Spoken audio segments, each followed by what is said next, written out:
Hey everybody, this is Sheets, and we're going to be going over the UFC 309 card specifically from a lineup construction perspective. What we're going to be doing is building lineups specifically to beat that UFC throwdown competition where they're paying what 200,000 for first.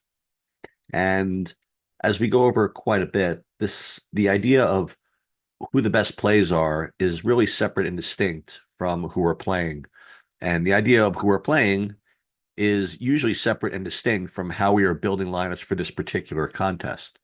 It's not just about playing the best plays. It's threading that needle between playing the best plays with playing the best lineups with playing the lineups that are going to be less duplicated. Um, the idea is basically, how to make the most money. So making the most money is playing lineups that yes, rate to have a good chance to win, but also ones that rate to, not share that prize pool with as many people as possible. And UFC is very, very difficult. It's a very difficult sport to thread that needle because you get 12 fights, 13 fights, 11 fights, whatever, and there's just only so many combinations.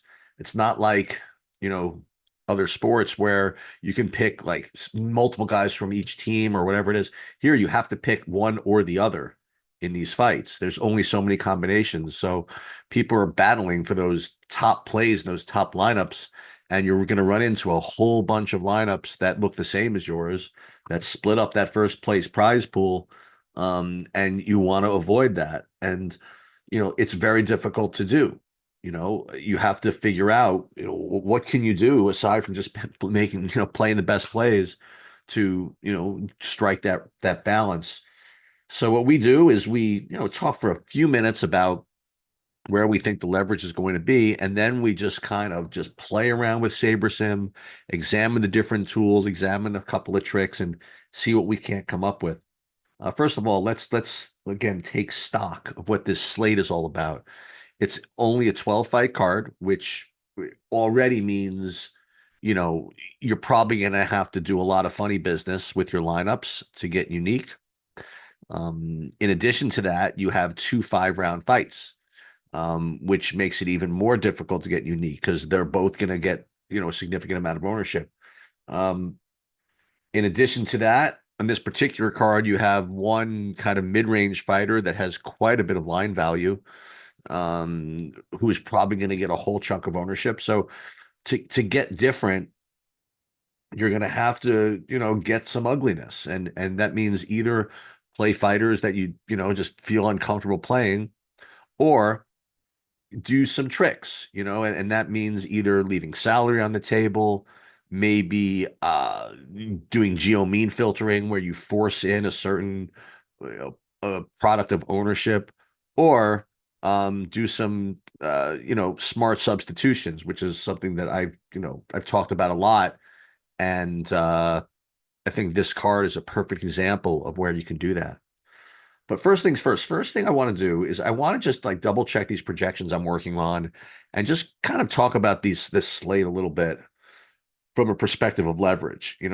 First of all, I'm just double checking these projections here. I mean, they all look pretty good. And again, let's look at the ownership.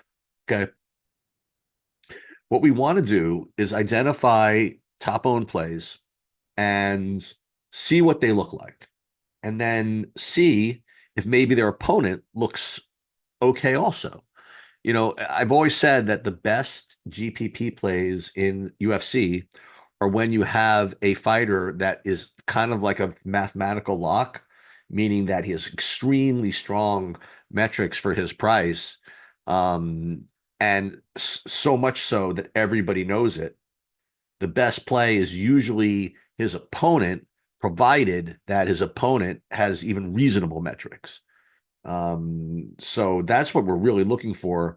And we're going to start with these kind of the highest owned plays. And remember, it's not just enough to try to figure out who the most popular fighter is. It's try to figure out if his opponent or her opponent is at least reasonable. You know, like for example, let's take a look at I don't know, Bo Nickel, for example. I mean, he's a Obviously, a very popular play at 45% owned. So it would be nice if Paul Craig looked good, and if Paul Craig looked good or at least decent, then we could consider him a very good leverage play. But the problem is that he just doesn't win this often enough. He's like a 10-1 underdog. So unfortunately, that's just not going to be, good enough on its own to qualify as a good leverage play. Um, and then we take a look also at John Jones, right? He looks great. Really just a tremendous play. I mean, he's got a wrestling upside, good inside the distance line. He's got 5 rounds to work with. Amazing play. Um, so it would be nice if Miocic was a good play in and of himself. And the problem is again is that he just I don't think he's as good a good play by himself. I mean, let's just take a look at it for a second. Now, again, we don't need much. We just need something. And probably he's 5-1 to win. And when you're 5-1 to win, that's really nasty. And it's not as if he's going to be on the optimal every time he wins anyway. He's well, maybe he is. All right, so he's 6,700, right? Is that his price? I guess if he's going to win, I guess he is going to be on the optimal all the time. So maybe he's actually a good amount of leverage because at least he wins the fight 15, 16% of the time. One of the issues with him, though, is that look at Miocic, he's going to be owned a little bit, 15% maybe. So I guess he's a pretty decent bit of leverage. Okay, not great, but he's fine. Kind of the fun one is I want to talk about Marcin Tybura against John Atta Denise. So you have what's his name? Tybura, who got bid up. He's a minus 140 favorite now. And you look at his price is only 8,000, right? Or is it 8,200? No, he's 8,200. So that's probably a decent amount of line value in the Tybura side. And he actually is a pretty good play because we've been hearing that he's going to have, some takedown equity that his whatchamacallit, his path to victory tends to involve takedown, which is going to score very well, especially at 8,200. So with his line value being what it is, again, minus 140 should be probably closer to 8,400 or so. Obviously looks like a good play. But on the other hand, Denise, I mean, you look at the ownership here, you have Tybor at 30% owned, 31% owned. You have Denise, who's 22% owned, and he looks good in his own right. You look at him at 8K, and his inside the distance line is pretty freaking strong for that price. I mean, you look at it, we'll remind ourselves, his inside the distance line is plus 140, plus 145. I mean, it's the same as Tybura's, so it's not quite. Well, actually, Tybura here it's closer to plus 220. So his inside the distance line, Denise, is like plus 120, right? It's extremely strong for his price. So the fact that he's going to be lower owned than Tybura, who people are really kind of pounding on here, makes Denise an extraordinarily good leverage play here. I mean, I think that he fundamentally is, I mean, probably the best GPP play on the slate because he's lower owned than his opponent, and his opponent is going to be low, high owned. And so you get a combination of him being a decent enough play on his own, and you get the leverage as the higher owned fighter. I think that Denise is extraordinarily strong here. Let's look at some of the other kind of high owned fighters, and we'll look at some leverage. So Oliveira and Chandler, that's not really very helpful because they're both going to be very popular. And both for very good reason. I mean, this is probably, it rates to be a car crash. And, if either fighter wins, there's a decent chance they're on the optimal. But I would say that I think Chandler is more likely to be on the optimal in his wins than Oliveira in his wins because Oliveira is 9K. He could still get outscored by a bunch of guys. I don't think that Chandler, if he gets his win and gets his 95, 100 points, that much anybody is going to, outscore him from his price range. So um, I don't think there's any real leverage to be had in pushing forward with either of these two guys aside from what we'd be getting anyway, which is probably quite a bit. Okay. Let's take a look at this other one. So let's look at Eduardo Mora. So we talked about her earlier in the week as probably being a very, very good play, and I was hoping it would kind of go unnoticed. It's kind of, I guess, egotistical of me to think that. And she's become extremely popular, and for good reason. I mean, her path to victory is very DraftKings friendly. That being, wanting to go the way of takedowns here, and she's only a plus 140 or so underdog. So it's like almost about even money she's going to win. And if she wins, she's probably going to put up a decent score. But the thing is that as a result, she's been bid up to 35% ownership. So what you want to look at and see if maybe her opponent is good in and of herself. And the problem here is that Hardy, her freaking metrics are just so brutal. Her inside the distance line is for her price. I mean, boy, oh boy. What is she, 8,600, 8,700? And her inside the distance line is like plus 600 or something like that. I mean, you just can't do it. I mean, as much as you'd like to play Hardy as a bit of leverage against, it's going to be a chalky Eduardo Moore. I don't think you could do it. But what I also think that means is that, you don't want to go too crazy with Mora because she's kind of like she's on her own in the fight. In other words, if she wins, she's not going to be taking out any Hardy owners. So I would be careful before getting too hung up on playing too much of Nora. All right, let's go down, look at some other kind of like high owned, like obvious good plays. Let's go look at some of these other like big favorites who first of all, Onama at 9,700 doesn't even look that great. Let's look at his props even come out yet. Let's see. Yeah, so his is out. I'm sure it's like minus 200 to finish, but let's take a look. Onama inside the distance is minus 255, so obviously that's pretty strong. Onama in round one plus 210, that's fine as well. So he looks like a good play, not a great play. But in any case, the problem here with playing the other side of this is Romero just doesn't win often enough. I mean, he's like plus 1,000. So you can't really, get too much out of that. What else? Uh, who else looks like a really good play, but it's going to be high owned that we have to deal with? Um, Tabor we talked about. I think that's kind of the key here. Roofy, not even that high owned. And then we're now into kind of the underdogs here. Now, some of these kind of mid-range fighters I thought would be a little more popular, but they're not. And so I want to make sure that we kind of deal with this. So Jim Miller, he's got a very strong inside the distance line. And for him to be, say, less popular than, say, Eduardo Mora is very, I think we could kind of profit from that. I mean, I think we should probably play more of Jim Miller than Mora. Um, and then you have his opponent, Damon Jackson, coming in at only 19%. We talked about this. He's got big takedown upside. He could also finish. I mean, I think this fight is gotten a little bit ignored relative to its actual chances of making the optimal. So I think we can really just kind of cram in here.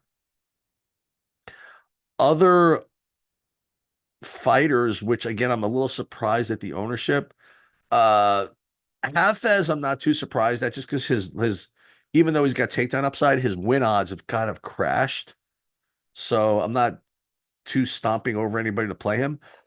But a couple of guys who I still think are very reasonable here. Marcus McGee at 22% ownership. I think that's very fair. I think that Eric Anders at an extremely low 12%. Is that possible? That he's only going to be 12%? I can't imagine that. I mean, Sabersim has him at 20. That makes a little more sense to me, but I have him at 12 for some reason. Um, I mean, how is he less popular than Weidman? I think that Anders, he could certainly knock him out. He could even get takedowns. I don't know about that. So I wouldn't mind being over the field on him. And then the Corrine Silva. I mean, this is a pretty weak projection I have. I don't know why. I mean, she's, probably plus 200 to finish, but she also has takedowns, things like that. So I think that she's, probably a good bit of leverage here as well. So just to kind of review who we're kind of looking at here as guys you want to be over on as opposed to under, and then we're going to actually build these things. Um, I think we can be over on well, Chandler again. This is just going to be what it is. I think we might even want to be under on Mora. I think we're going to want to be, probably under, or at least with the field at most on Tybura. Definitely want to be well over the field on Denise. I want to have as much own exposure to Denise as Tybura. I think that's the way we kind of want to deal with that. McGee, I still think is a great play. I don't, we could be over the field on him. Maybe get 30 of him. Jim Miller, we get at least 30 of him.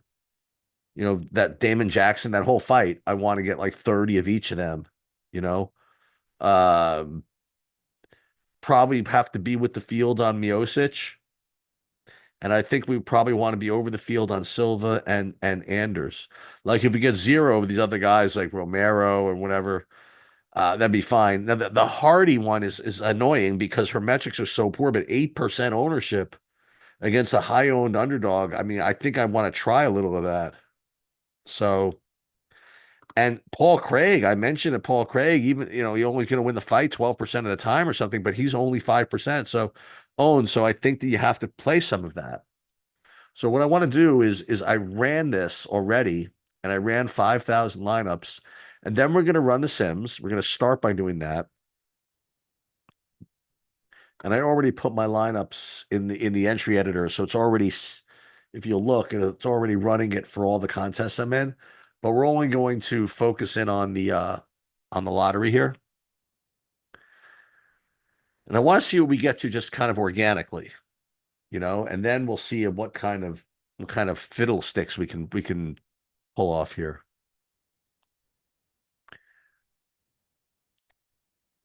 And when I talk about fiddlesticks, you're talking about either leaving money on the table or forcing in low ownership. Well, let's just see what we kind of get to organically here. So let's take a look just at this throwdown here, whatever this is called. And it looks like we'd be getting 53% Oliveira, 42% Mora. Okay, 40% Denise. That actually makes me very happy that we're getting so much of the Denise. Um, and so we're getting more Denise than Tybura, which is, I actually like that a lot.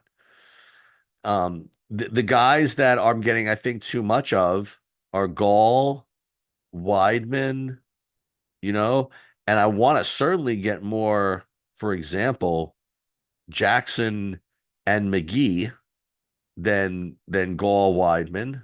Okay. Um, And then I'm only getting 1% of Hardy. I probably need to get a little more of that because of, the ownership of Edouard of Mora. And I want to get a little more of Craig, and I want to get a little more of Jokic, not Jokic, of Miocic, and I want to get a little more of Silva, want a little more of Anders. So let's again, let's not let's manually do this first, okay, and see what it looks like. So if we just put Anders again, just to get him even with a little bit over the field. So we have him at 12. So let's make him, 16. Miocic, we'll make him just again, just a little bit, just like with the field, even 15%. That's fine. Paul Craig, let's just give him just his win chances, like 10% even. That's probably his chances to win. I think that's good enough. We'll make him 10. And Hardy, just to get with the field here, we'll make her 10. Silva, I want to be over on her. She's 15, so we're gonna make her, I guess, what, 22. Um, and then everybody else, Miller, I wanted to make sure to get 30. Talked about that before. And Damon Jackson, I wanted to make sure to get 30. McGee, I wanted to make sure to get like 30. And I want to hit apply and see what this does, just like that. Now we're getting a bunch of McGee, Oliveira. So now where are we over? We're over on McGee, Oliveira, Jackson, Tybura. These are the guys. Where's Denise? I want Denise about the same as Tybura, which is fine. We're still fine with Mora. I might want to get up a little bit less of her.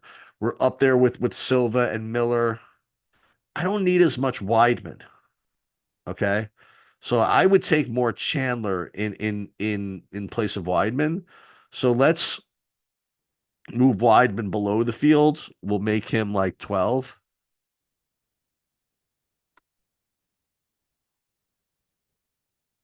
Okay. And then when we do that, we're getting more Chandler. Not as much as that you thought you would, right? But you're getting the Anders that you want, the 24, you're getting Miocic, and what else are we getting here? Let's just see who we're really low on. Romero, that's fine. Arujo, fine. On top, fine. Okay. So I think this is actually a pretty good place to start. I think McGee's a good guy to be well over on. Oliveira is obviously really good to be well over on. Jackson's good to be well over on. Miller's good to be well over on. Tybura, Silva, like these are, I think, good leverage plays. Mora, I almost want to be a little lower than this on her. And I think what'll happen if I do that is it might give me more Chandler, which isn't bad. So why don't we, instead of going so crazy with Mora, let's get below the field on her just because of her popularity. Um, and then you get Gall will show up a little bit more, which is fine. Chandler will get there a little bit higher, which is okay. So I think this is actually a pretty good kind of starting point. Um, Now the other thing that you can do um is fiddle around with the salaries. Okay. So I'm not exactly sure how low owned this whole construction is going to be. Okay. So one thing you can do, and this is a little trick, is it's not going to be as powerful as I thought it would be, but you see Denise, like Denise is what's his price? He's 8K. No, he's 80. Yeah, he's 8K. And Tybura is 8,200. And you'll see that Denise project for some reason 15 points lower than Tybura. But I think that in his wins, he's going to be in, pretty decent shape here. So what you could do is play some Denise lineups and leave 200 on the table and just sort of trick the optimizer into putting those lineups in Tybura. But I'll tell you, I don't know, the more I'm thinking about this whole idea, maybe Tybura is not going to be as popular as I think. So maybe we don't need to actually do all this. And we're getting to this organically anyway, right? To have them both about the same, which is kind of what I want. So this is actually not bad. Now, these guys that are a little scary that I may have too much of is Mickey Gall. I mean, I have a full, what? Um, 27% of Mickey Gall. Um, Maybe I should get a little more Anders, but can I get more Anders at the expense of Mickey Gall? This is the problem. Maybe the Mickey Gall ownership is because I need to save the salary, you know? But what I can do is this. So who said that Mickey Gall I should have uh 10% more of him than Brahimaj? I mean, nobody. So we could just give Brahimaj a little bit more. So let's make him instead of 17, we'll move him up to say 20. And hopefully that will bring Gall down organically. But if he doesn't, we'll just bring Gall down anyway. I brought it down a little bit, but let's so where'd Brahimaj go? Did I X him somehow? No, I moved so we have to 32. I don't need him at 32. But again, but what this is doing, I think this is actually not a bad idea because this is actually going to be a low owned pivot against some of these other mid range guys. But I don't think I want to be that over the field on him. So I don't think we need to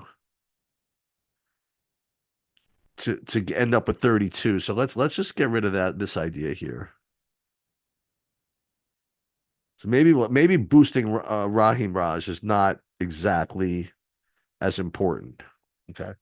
But I still don't think I want as much of the Gall. So why don't we just move Gall down and see what that does to our exposures here?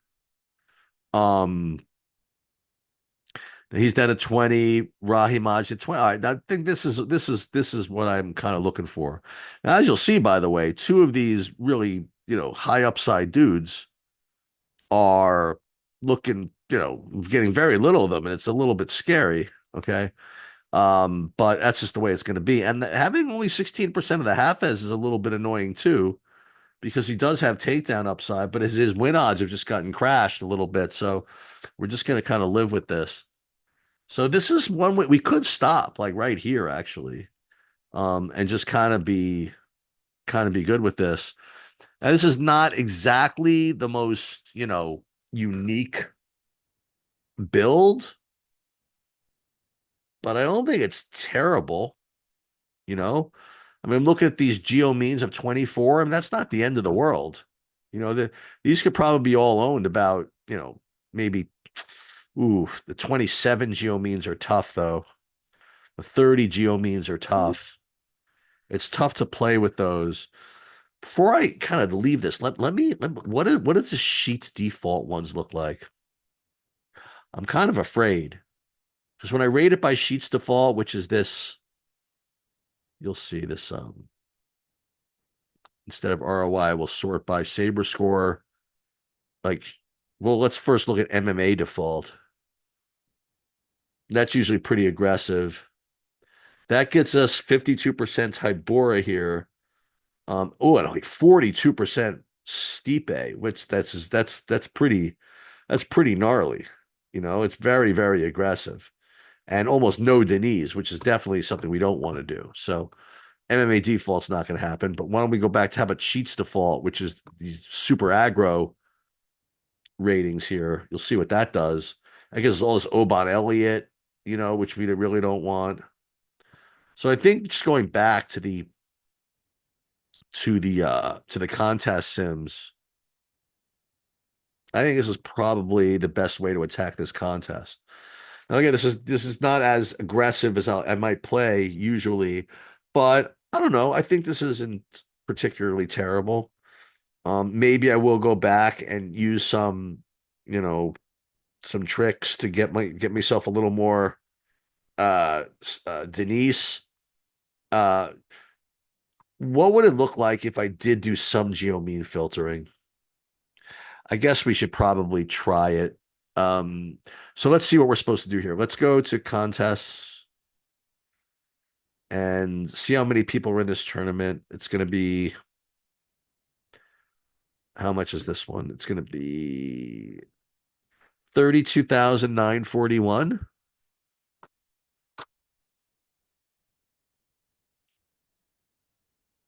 Let's see, 32,941. Let's see, 32,941, and then six entries, players in a lineup. So if we want to get, say, 5 dupes, we're gonna need a geomean of 23. I mean, I think that's pretty greedy on a 12 fight card with these two 5-round fights to get there. But you want to see what that would look like? I mean, first of all, let's get a better look at these lineups like this. Let's just see what it would look like because I already see this is 20. She's 24. This isn't bad. So let's see what this looks like. Let's filter, add new filter, geomean less than, and we'll go to 23, which is what we're looking for here. Let's just see what we get. It's not bad. This is really not bad at all. It gets us a little bit over on Miocic, to say the least, but getting very little Hafez, which is a little boy, oh boy, that's rough. Um, I would probably want to make sure to get a little like with the field on Hafez at least, I think. Um, so let's just see if we went 15%. Okay, so that's fine.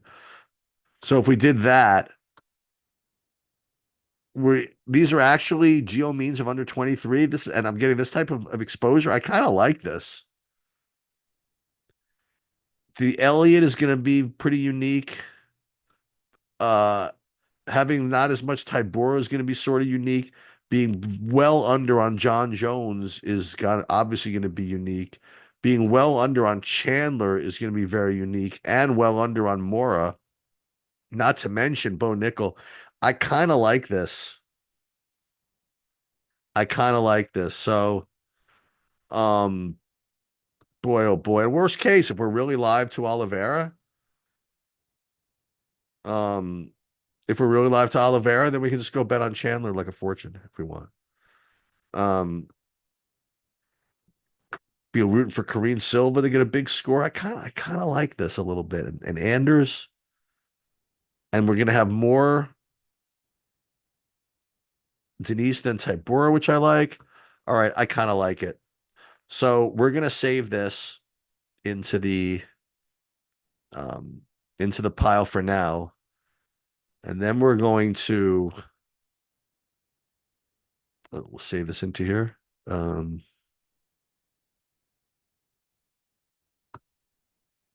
And then for now we'll just autofill the what we'll do is we'll take the filter out.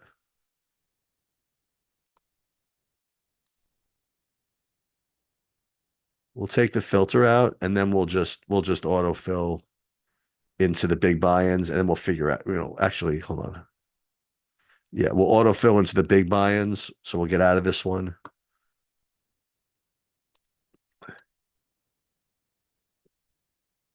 And then and I'll fix those a little bit later. But that's pretty much what I got for UFC 309. Just kind of a combination of manual adjustments and geo mean filtering. And geo mean filtering to ask for dupes of less than 5. I'm still not convinced I'm going to get it, but we'll put that into our, statistical analysis category. So if we come up with much less or much more dupes, then we'll know that the geo mean thing is starting to be a little bit flawed. All right, that's going to do it. Good luck tomorrow, and let's get it.